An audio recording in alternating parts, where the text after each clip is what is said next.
I'm Shane. I work at Excitex, and last week in the first session, it started off with Peter talking about the new ProAnalyst 2023 and how the licensing and the way that the program is structured and a lot of the underlying framework have been uh, completely overhauled.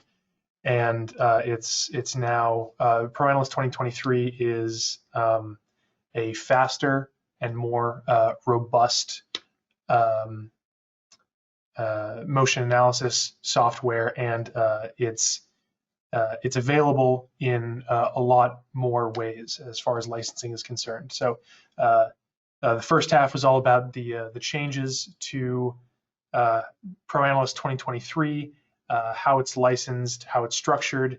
It's now built from what we call toolkits, which are collections of analysis tools that are all related to each other.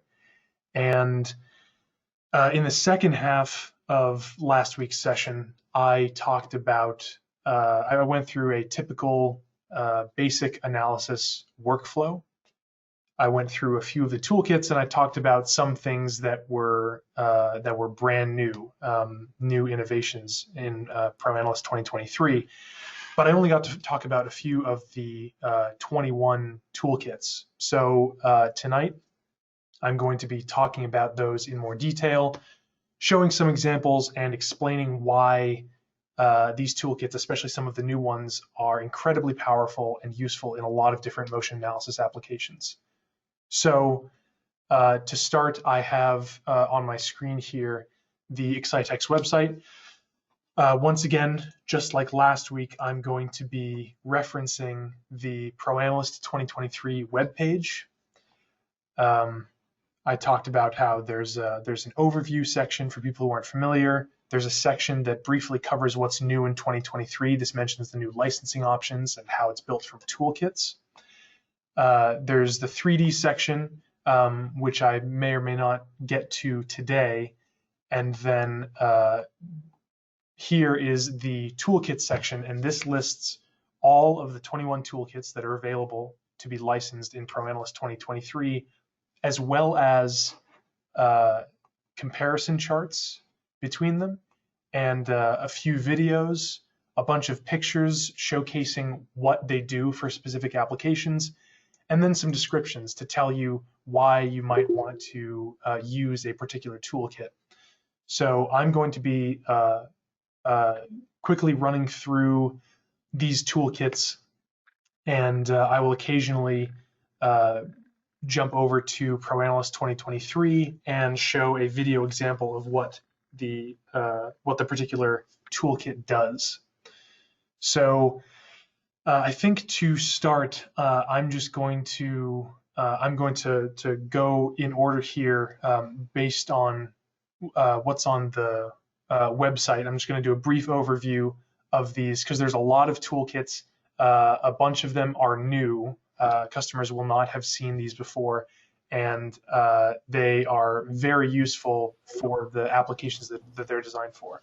I did go into a great amount of detail in feature tracking last time. I am going to touch on it again and show a few examples, but to start, I'm just going to talk about what each of these does and what they could be used for. So feature tracking is, and in my opinion, really always has been the bread and butter of ProAnalyst. It's an incredibly powerful tool. The tracking algorithms are very sophisticated, and the user gets access to almost all of the parameters, so they can control the tracking algorithm and use it to their advantage for whatever application they're working with. So there's a few different options here for feature tracking.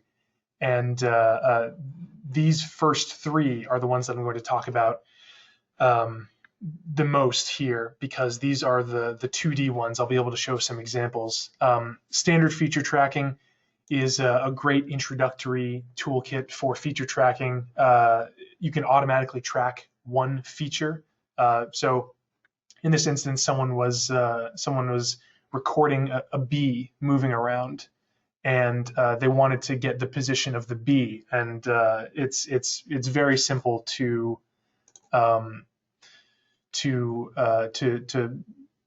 draw a template around a feature of interest, and then track it through the video. So I'm just going to quickly show the automatic tracking.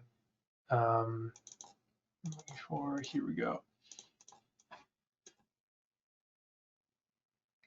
So I'm just going to load up one that already has tracking done on it. So this is just a video of a firearm watching the bolt slide, and then you can see the shell come out. So this is a great video, high resolution, everything like that. And whoever was analyzing this wanted to know how fast this bolt was moving. And with automatic feature tracking, it's very simple.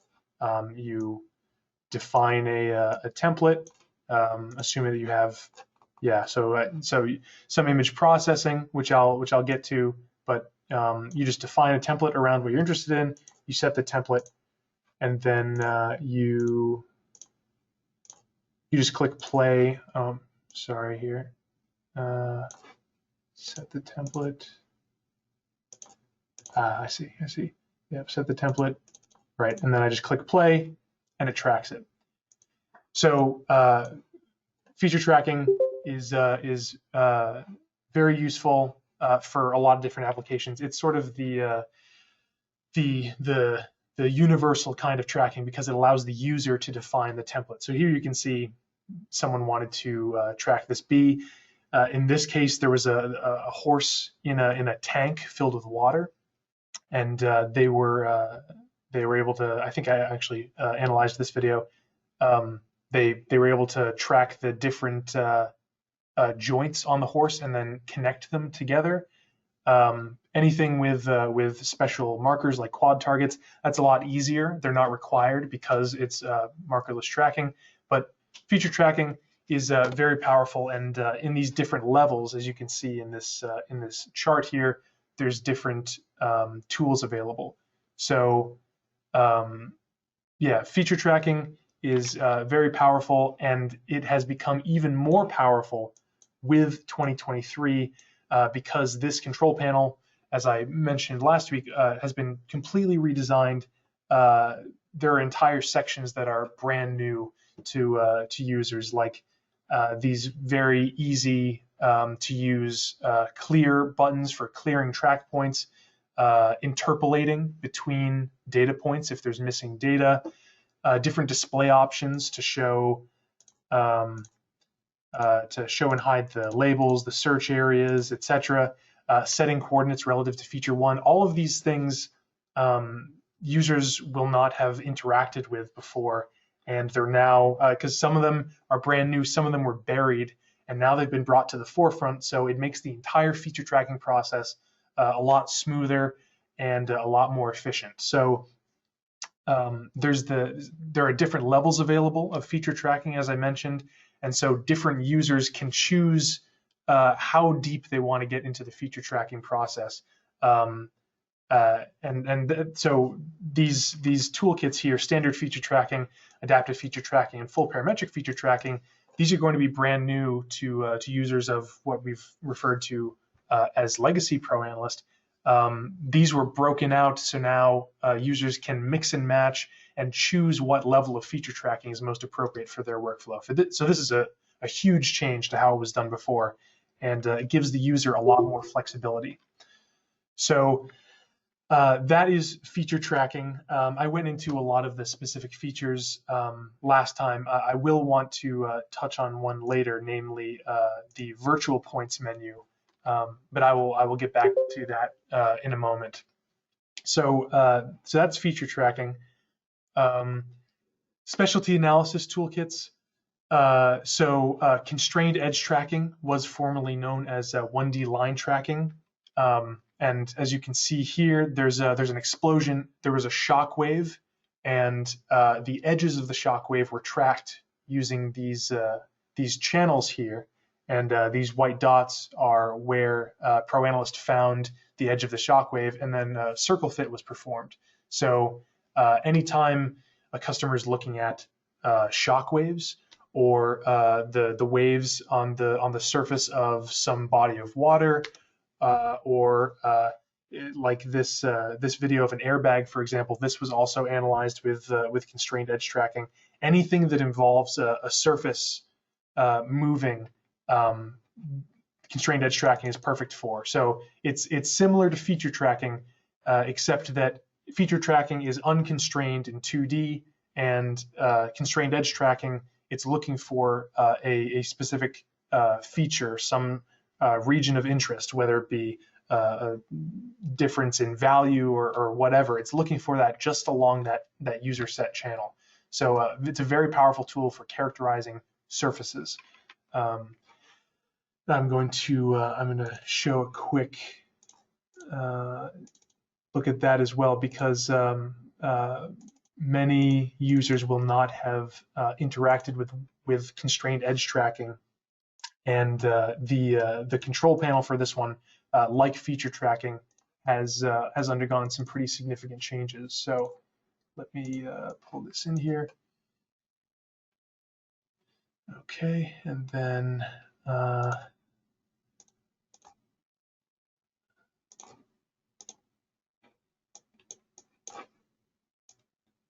right, so here's this airbag, video of the airbag, and as I scrub through, you can see it expands, and it's moving a lot. It's definitely not circular all the time, but with constrained edge tracking, you can get exactly where the edge is depending on your image processing settings, and you can get a better understanding of the shape of this surface. So this one's a very powerful tool. Once again, being able to clear the tracking points for individual frames or for groups of frames, all of these visibility tools, and being able to open up profiles for the different channels that are set. All of this these are features that are going to be really helpful to users who are looking at surfaces, shock waves, anything where you have some sort of surface that's evolving in time. So that's constrained edge tracking.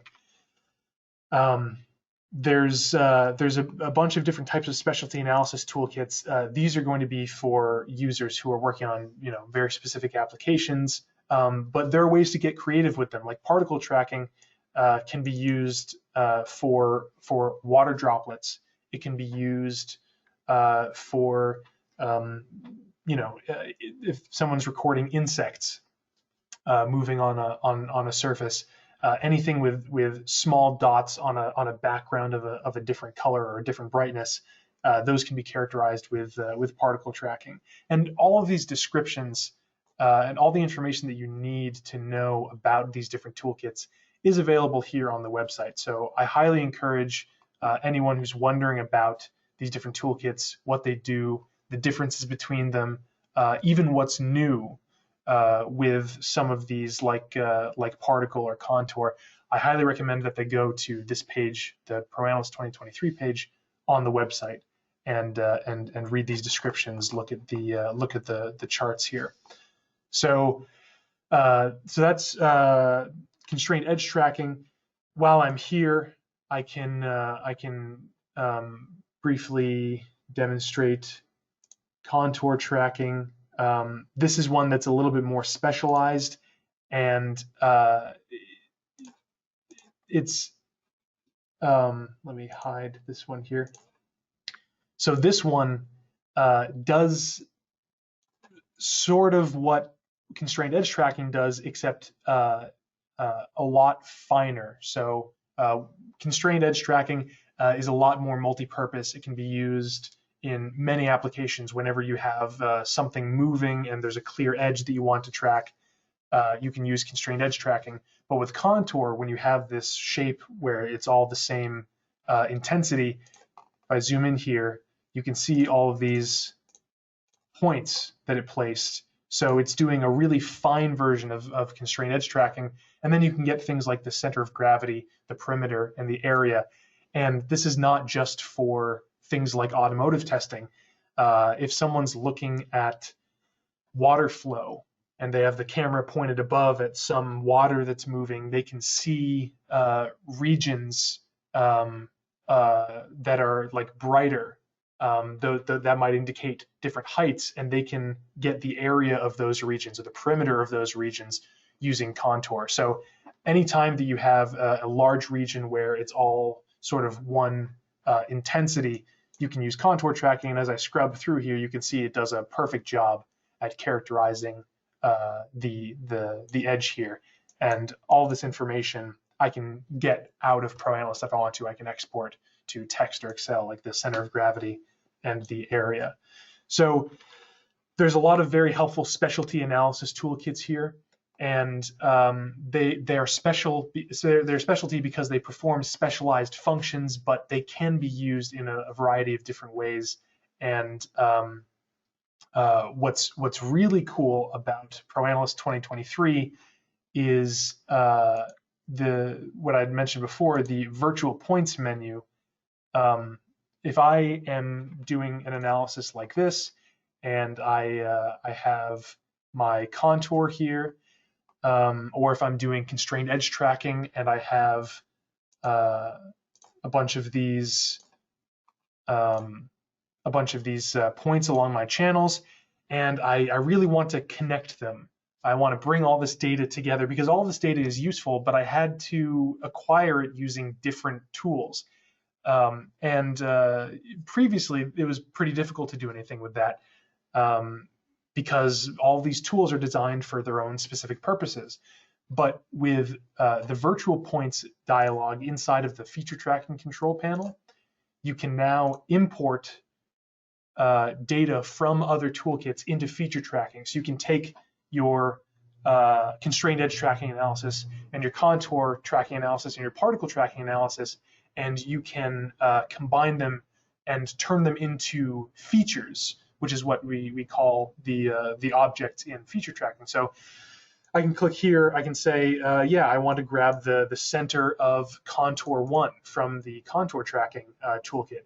And when I click OK, I'm going to hide the data from those other toolkits. I have this data here in my feature tracking toolkit. You can tell because of that that little shape there. Let me make that a bit bigger. Right, so that shape here indicates that it's in feature tracking, but that's the center of my contour. So I've now taken this analysis that previously couldn't have ever been combined with feature tracking or with line tracking, and I've brought it into feature tracking with the virtual point menu. I can do the same thing with one of the constrained edge tracking channels. So those green points there are from constrained edge tracking, and now I can do things like connect them with lines. I can get angles, I can get lengths, and so that's the virtual point dialog. It's really a game changer as far as complex analysis goes, because it's rare that you can get all of your analysis done with one kind of tool, and now you don't have to. So that is virtual points. That is part of, jump back over here to the website, that is available in the full parametric feature tracking toolkit, which is the highest level 2D feature tracking toolkit. And you can see that right here, import data from other toolkits via virtual points. That is available in full parametric feature tracking. So those are a bunch of the tracking toolkits. There's also cell tracking, which is another specialized tracking type that's for medical applications. There's PIV, which is for fluids, and then there's impact excursion, which is specifically for automotive testing. I'm going to gloss over those for a moment and jump back a bit. Earlier, I mentioned that tracking goes really well when you have good image processing. I want to talk about one of these image correction toolkits in particular, because It is something that most users will not have seen before.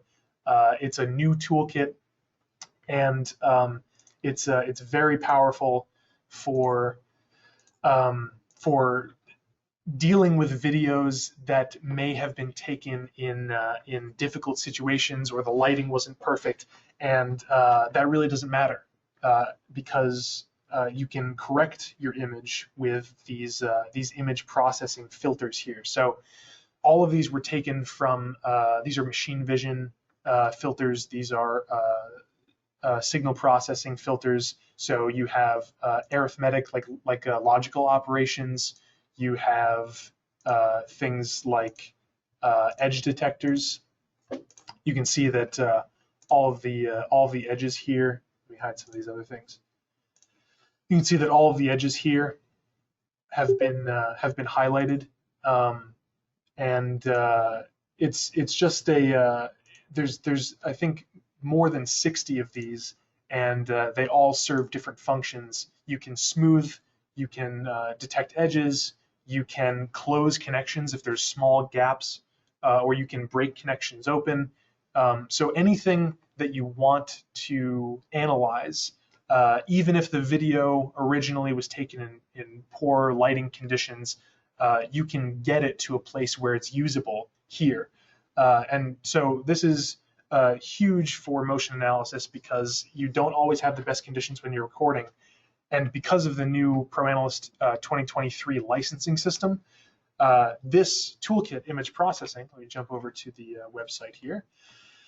This toolkit, image processing here, which is in the image correction toolkits section, this one can be licensed on its own. So if before someone would have to get an entire package that contains a bunch of other tools that maybe they need for the application and maybe they don't, and that might have, that could scare off some people.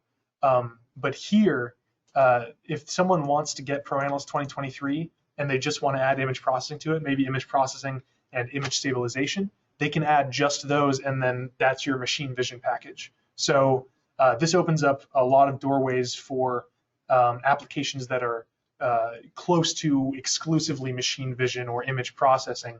And these are very powerful tools for prepping images for analysis or for whatever the application requires. So this is going to be new to most users, and it's for power users, it's really a must-have.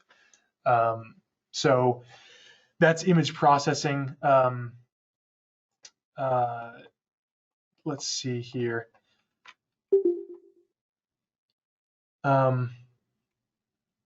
Right, so another new toolkit that I want to mention. This would sort of come at the end of most motion analysis processes. Reports and presentations. You can see that here in the data reduction toolkits section. So reports and presentations is it's great for anyone who's going to be working with a team or going to be working with other teams of people, because you need to be able to communicate your data. When you have an analysis result, you get the numbers you want. That's great, but not if no one ever sees them.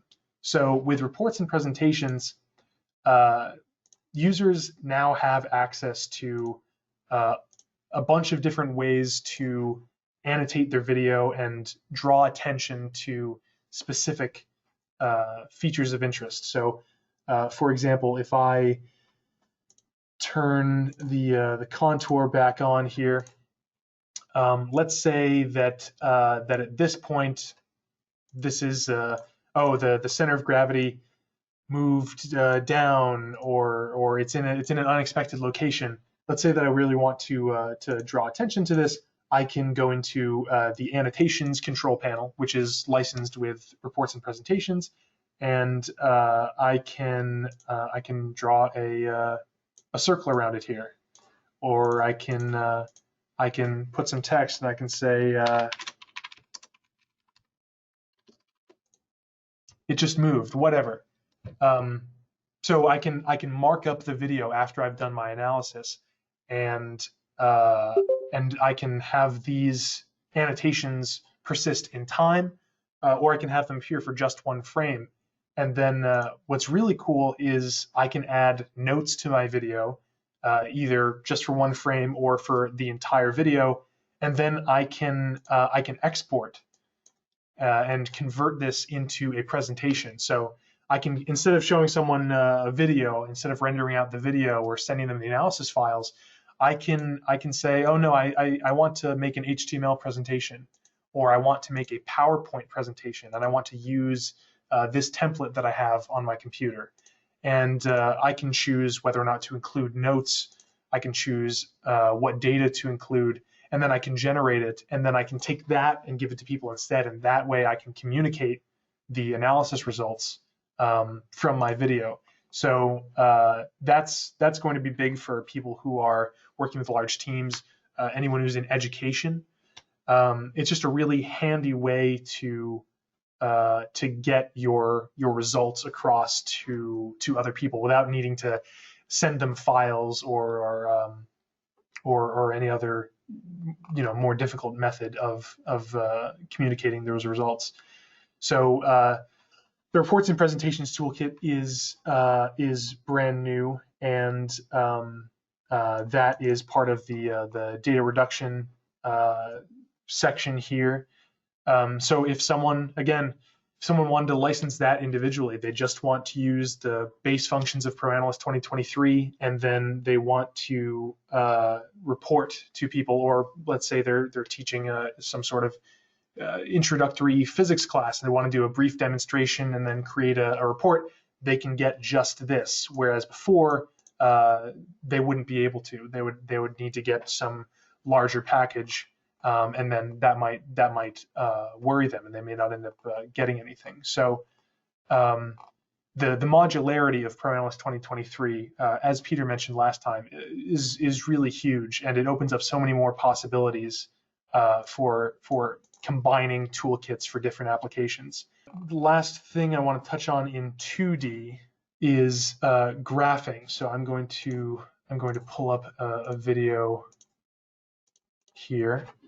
So graphing is also typically near the end of the motion analysis process. There's new information that you can get out of graphing, like velocity, acceleration, angle. You can get that data in the graph and then out of ProAnalyst to text or Excel.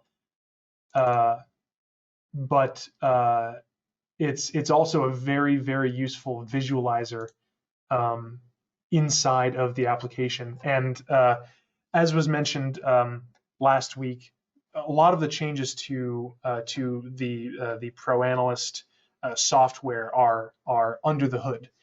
They're below the surface, changes to the infrastructure. And part of that is improving the video playback, improving the algorithms, and there were also some changes made to the graph rendering. So let me just show what the video is first. This is a video of a vibrating wire. This is actually a wire used to dig out plaque in arteries. So this is a medical device, and it's inserted into the arteries, and it's vibrated to chip away at the plaque to prevent clotting. And it's vibrating at very high frequencies. This is recorded with a high-speed camera, of course.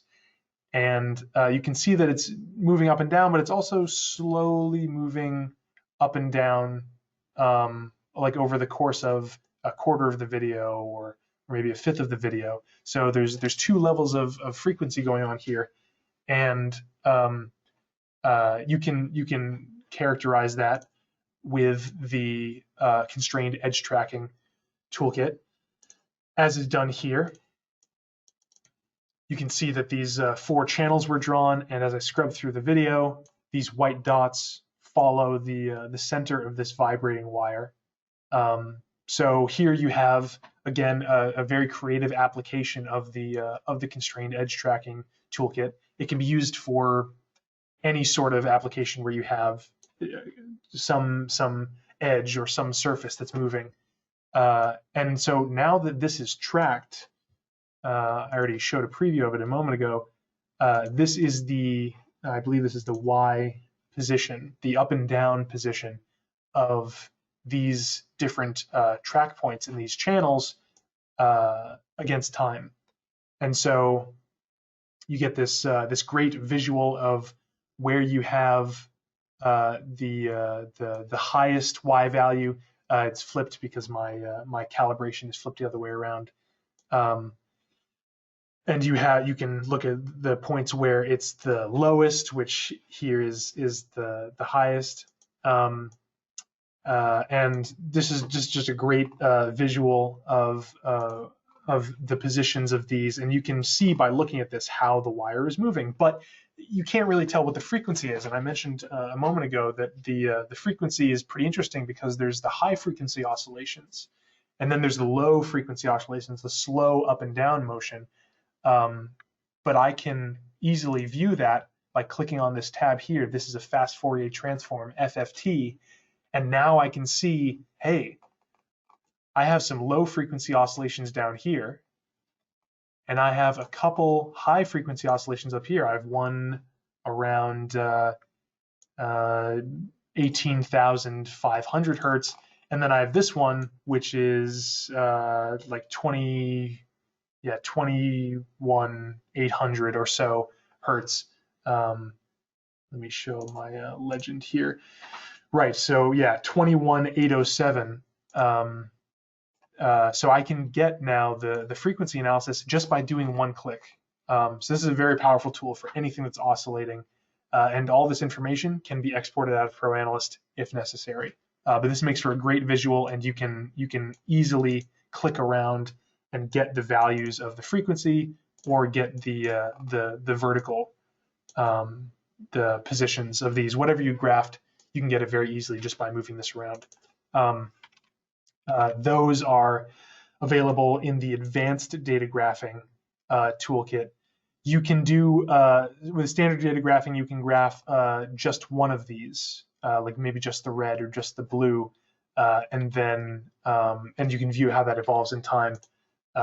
And then, of course, you can also apply filters. All of these have band passes on them, so a specific frequency band was set, and then that's what's being displayed. So graphing is a very powerful tool for anyone who wants to get more than just position. Say, if you can graph, you can track the position of things and feature tracking, but if you want things like angles, lengths, velocities, accelerations, angular accelerations, then you can graph them here, and this gives you a lot of power with controlling how your data is displayed and how you're comparing your data sets against each other. I won't go into them in too much detail right now, but there are also 2-axis and 3-axis graphs available in that same toolkit. So if you want to graph one quantity against another, and that's, let's say not, you don't want one of them to be time. So here I have this crazy graph because this is the Y position of my first one here against the speed. And so you might think, oh, that's not very useful, but there's many applications where you'll want to graph two quantities against each other that aren't time. You can see the motion of things in 2D. You can get different relationships between your quantities, and so 2-axis graphing is very cool. And 3-axis is the next step up. Not quite 3D, but it allows you to graph 3 quantities against each other, which is very cool. So I mentioned just a moment ago that the calibration is flipped here. I have this peak. This should indicate a high Y value, but these are at their lowest point, and that's because my calibration is flipped around. I will use that opportunity to talk about calibration and the new toolkits there. So previously, scene calibration, that's what you get. You get scene calibration, and you can do a bunch of things to calibrate your scene, make sure that you have the appropriate units, what have you. There's now 3 different 2D calibration toolkits. Functionality was broken out. They were, tools were reallocated, and some tools were brought to the forefront. Let's see here. Where's my calibration? Right. So there's standard calibration, which is just your scale. Here you can see there's 1 point. Hopefully you can see. It might be a little small. There was 1 point placed on one side of this tomato and another point on the other. And from that, if you know the width, you can get the scale. So that's very helpful. But with orthonormal calibration, you can do things like placing a custom origin, and you can rotate your coordinate axes. So you can account for the camera being a little bit tilted. This one is huge because it takes the pressure off of the people recording. If you're recording a test, typically you'd want to make sure that your camera is perfectly level so that you're getting accurate data. You'd want to use a plumb or something like that. Use gravity to make sure that everything's level. But with this, you can make it level in the analysis. You can set your own custom X and Y axes, and you can place your origin wherever you want to. So the people recording the test can focus on conducting the test, and you can use orthonormal calibration after the fact to get everything righted again. It's the same with image processing. Image processing takes the pressure off of making the scene perfectly lit because you can detect edges, you can smooth features, you can highlight certain things, you can remove the background. So orthonormal calibration is the second level. And you can see in this chart here that you can do a lot of cool stuff with these first 2 levels. Orthonormal calibration really takes it the next step up as far as giving the user control of their video. And then perspective calibration is the next step above that, and that takes even more pressure off because in orthonormal calibration, if you're using that, you still need to make sure that you're pointing perpendicular to the plane of motion, whatever plane the motion of interest is happening in. You want to make sure that your optical axis, the line through the center of the lens, that's pointing perpendicular to where things are moving, because then that way you get accurate data. But with perspective calibration, you can do that again in the analysis. Here you can see, and I'll pull up an example in a moment.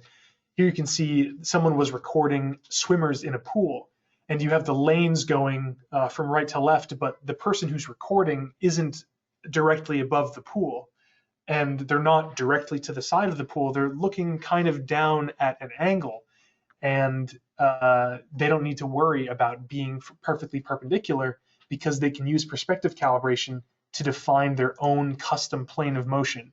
You can see there are some points placed here with some numbers. All of these are different calibrations that they've created that ProAnalyst recognizes as rectangles. It looks at this shape, which is clearly not a rectangle, and says, oh no, I believe you, this is a rectangle.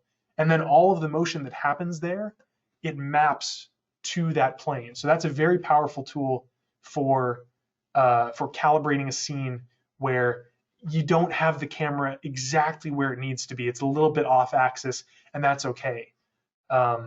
It's sort of pseudo kind of fake 3D.